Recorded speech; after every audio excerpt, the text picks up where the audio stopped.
राधे राधे।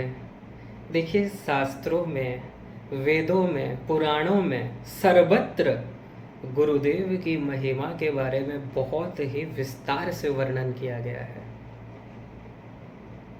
गुरुदेव वो पर्सनालिटी हैं जी जिनकी कृपा से जीव गोविंद को प्राप्त कर लेता है।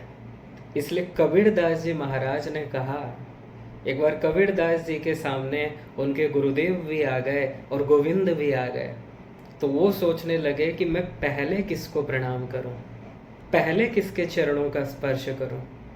तो कबीरदास जी महाराज ने कहा, गुरु गोविंद दो खड़े काके लागू पाए। लेकिन फिर उनके दिल से यह आवाज आया भगवान की कृपा से ही कि बलिहारी गुरु आपने गोविंद दियो बताए। कबीरदास जी महाराज पहले अपने गुरु को प्रणाम करते हैं और कहते हैं, बलिहारी है गुरुदेव, धन्य है गुरुदेव, आज गोविंद मेरे सामने हैं, आज गोविंद का मुझे दर्शन प्राप्त हो रहा है कि केवल और केवल आपकी कृपा से ही संभव हुआ है। वेदव्यास जी महाराज ने भी कहा कि तत्वम गुरु समम नास्ति। वेदव्यास जी महाराज कहते हैं कि जो वेदों में 3 तत्व बताया गया ना, ब्रह्म जीव माया, एक और तत्व भी है, उसका नाम है गुरु, और गुरु के समान तो कोई तत्व है ही नहीं। गुरु कौन है? ये जो 3 तत्व है ना, ब्रह्म जीव माया, इसमें से माया तो जड़ है, ये जो जीव नाम का तत्व है, ये जब भगवत प्राप्ति कर लेता है वही गुरु कहलाता है, वही महात्मा कहलाता है। गुरुदेव के लिए मुंडको उपनिषद में बताया गया, श्रोत्रियम ब्रह्मनिष्ठम परीक्ष लोकान कर्मचितान ब्राह्मणो निर्वेद माया नास्त्य कृतः कृतेन तद विज्ञानार्थम स गुरुमेवा विगच्छेत समित पाणी श्रोत्रियम ब्रह्मनिष्ठम। जो समस्त वेद शास्त्रों का ज्ञाता हो, विद्वान हो, समस्त वेद शास्त्रों के सार को समझता हो और ब्रह्मनिष्ठ हो, भगवत प्राप्ति भी कर चुका हो, केवल थ्योरी का ज्ञान न हो, प्रैक्टिकल ज्ञान हो, प्रैक्टिकल भगवत प्राप्ति कर लिया हो, वही गुरु तत्व है। इसलिए जो प्रश्न आता है, जो साधक ये पूछते हैं, क्या केवल गुरुदेव की भक्ति से भगवान मिल जाएंगे? सीधा सा और स्पष्ट जवाब है जी, निसंदेह, इसमें कोई संशय ही नहीं है। क्योंकि भगवान भागवत में कह रहे हैं उद्धव जी से, 11वें स्कंद के 17 नंबर अध्याय का 27 नंबर श्लोक, आचार्यम माम विजानीयात नावमन्येत करहिचित न मर्त्य बुद्ध्या सूयेत सर्वदेव मयो गुरु। ये जो आचार्य हैं, गुरु हैं, इसको आप अलग मत समझिए। भगवान कह रहे हैं कि मैं ही आचार्य हूं, मैं ही गुरु के रूप में आता हूं।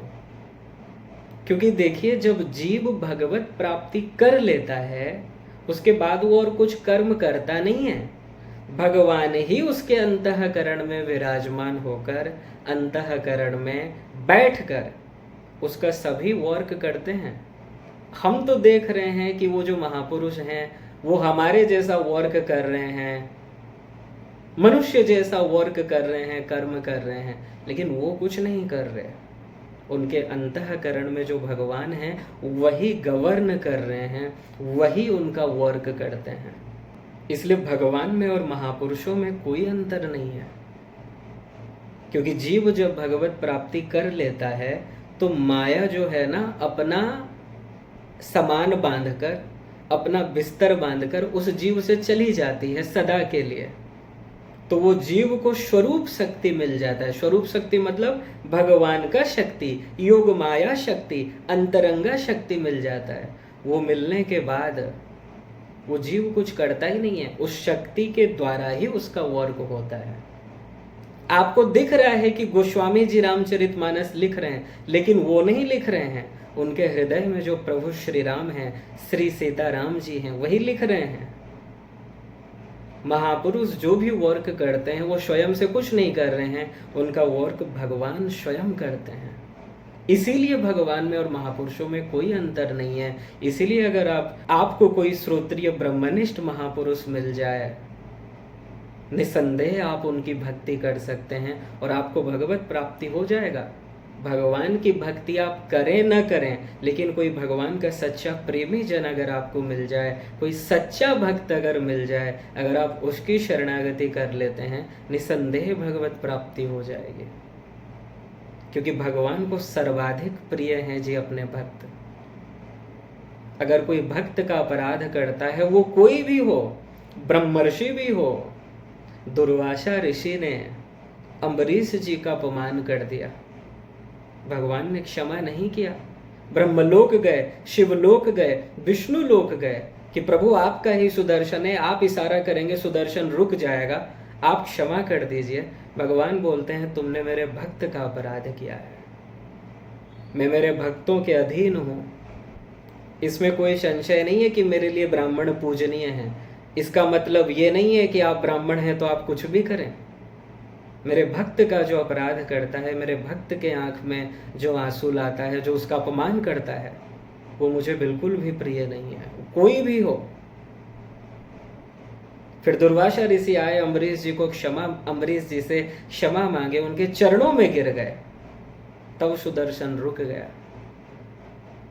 तो सोचिए, भगवान को जो प्राण प्रिय भक्त हैं, अगर आप उनकी शरणागति कर लेंगे, उनकी भक्ति कर लेंगे, तो अपने आप भगवान खुश हो जाएंगे।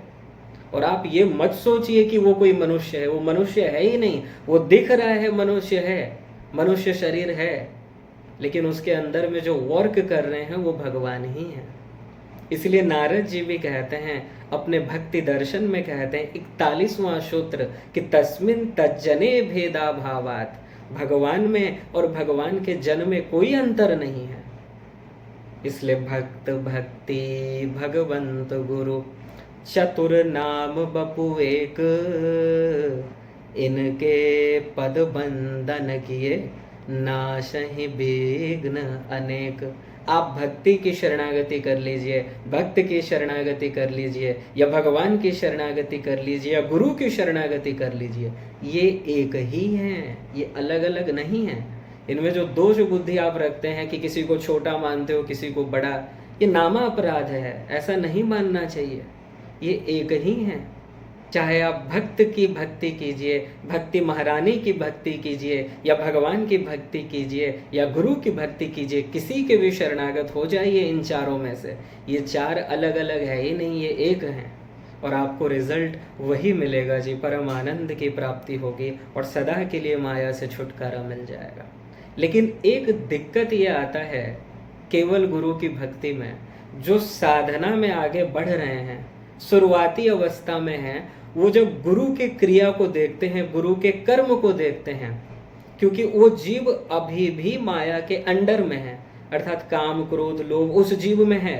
तो वो जब अपने गुरु के किसी वर्क को देखता है, वहां पर तर्क लगाता है, अपना बुद्धि लगाने लगता है, और बुद्धि जिस तरह की होगी वो उस तरह का सोचने लगता है। तो ऐसे में वो गुरु के प्रति अपराध करने लगता है, गुरु के प्रति दोष बुद्धि आ जाता है, और फिर वो जीव जो थोड़ा बहुत भक्ति कर रहा था, एकदम अबाउट टर्न हो जाता है और नास्तिक हो जाता है। इसीलिए वेदों में बताया गया, यस्य देवे परा भक्तिर यथा देवे तथा गुरु। इस श्वेताश्वतरोपनिषद के 6 अध्याय का 23वां मंत्र है।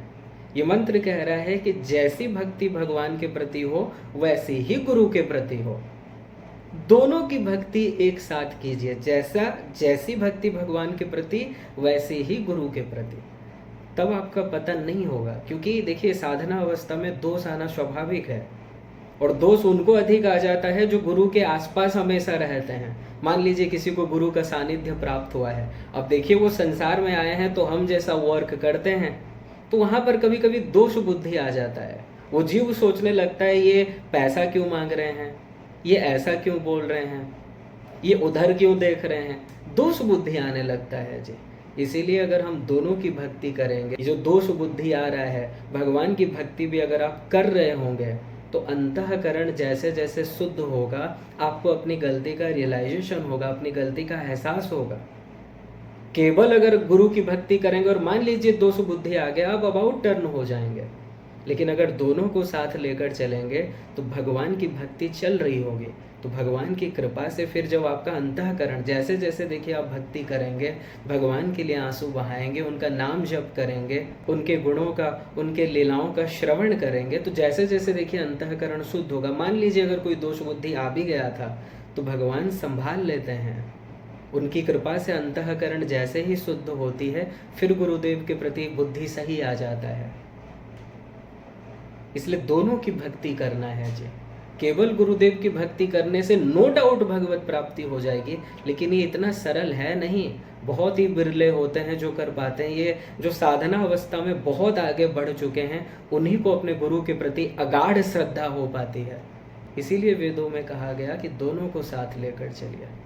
ठीक है जी, लेकिन इतना ही याद रखिए, जिसको गुरुदेव भगवान के प्रति सच्ची श्रद्धा हो गई, दो चीज़ है, एक तो वास्तविक गुरु आपको मिले जिनका रोम रोम श्री कृष्ण से युक्त हो, जो आठों याम अपने प्रभु के स्मरण में ही लीन रहे, जिनके पास बैठने से, जिनके शब्दों को, जिनके वचनों को सुनने मात्र से ही भगवान के लिए आंसू अगर आपके नेत्रों में आ जाते हों, रोम रोम खिल उठते हों, सही सही आपको ज्ञान प्राप्त हो रहा हो, ये काम क्रोध लोभ अगर कम होते जा रहे हैं, ऐसे महापुरुष अगर आपको कोई मिल जाएं,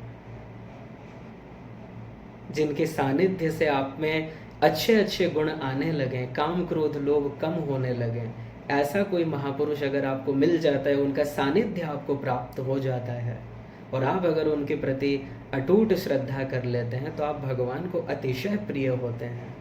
क्योंकि भगवान कहते हैं तुम मेरी भक्ति भले ही ना करो, मेरे भक्त की पूजा करो, मेरे भक्त की भक्ति करो। मद भक्त पूजा व्यधिका 11:19-21 भागवत। इसलिए भगवान कहते हैं कि मेरे भक्त से ही प्रेम करो, मेरे भक्त की ही भक्ति कर लो, मैं प्रसन्न हो जाऊंगा। क्योंकि मेरे भक्त मुझे अतिशय प्रिय हैं और जो उनकी शरणागति कर लेता है वो अपने आप ही मुझे प्राप्त कर लेता है। इसीलिए गुरु का तो इम्पोर्टेंस देखिए, ब्रह्मा जी भी वर्णन नहीं कर सकते। अगर ब्रह्मा जी को कहा जाए कि आप बताइए, वो बताते रहेंगे। भगवान को कहा जाए कि आप प्रभु बताइए गुरुदेव के बारे में, वो अनंत काल तक बताते रहेंगे गुरुदेव की महिमा, लेकिन वो कभी एंड नहीं होगा। गुरु अर्थात एक ही बात समझ लीजिए, ईश्वर। गुरु ही ईश्वर है, गुरु ही भगवान है। ठीक है, इसीलिए जिनको गुरुदेव सच्चे मिल गए, ठीक है, इसलिए जिनको सच्चे गुरुदेव मिल गए और सच्ची श्रद्धा हो गई गुरुदेव के प्रति, आराम से आप भगवत प्राप्ति कर लेंगे। गुरु कोई और नहीं, ईश्वर ही हैं। भगवान ही गुरु के रूप में आते हैं। गुरु में और भगवान में कोई अंतर नहीं है। बोलिए लाडली लाल की जय, जय जय श्री